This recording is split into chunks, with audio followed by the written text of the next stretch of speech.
আরে অথই, আয় দাদা, একদম টাচ করার চেষ্টা করবি না, দূরে থেকে তারপরে কথা বল। তুই কেমন আছিস? হ্যাঁ আমি তো ভালো আছি, কিন্তু তুই তুই এখানে কি করছিস? আমি তো বাবার সাথে আসছি। মা অথই, কেমন আছো তুমি?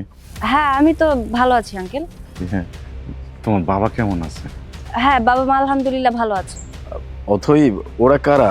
ওদেরকে কিভাবে চেনো তুমি? অথই আর আমি একসাথে ছোটবেলা থেকেই বান্ধবী ছিলাম, একসাথে খেলাধুলা করতাম, পড়ালেখা করতাম। কেন অথই, তুই কিছু বলিস নি?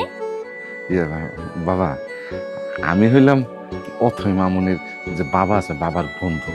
আমরা কর্মস্থলে এক জায়গায় ছিলাম, একসাথে থাকতাম, বাসাও পাশাপাশি ছিল।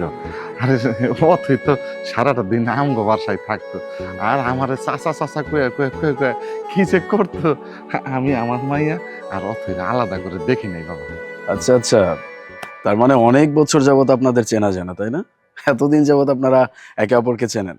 হ্যাঁ একটা সময় ছিল যে সময়টা আমাদের অনেক খারাপ যাচ্ছিল, আর ঠিক সেই সময়ে না এসব লোকেদের সাথে আমরা ছিলাম।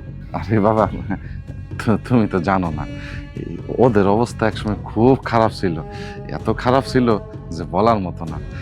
তখন আমরা একসাথে থাকতাম, আল্লাহর মতে এখন একটু দিন ফিরছে। ওদের উন্নতি দেখে আমার আমার খুব ভালো লাগছে। হ্যাঁ আঙ্কেল,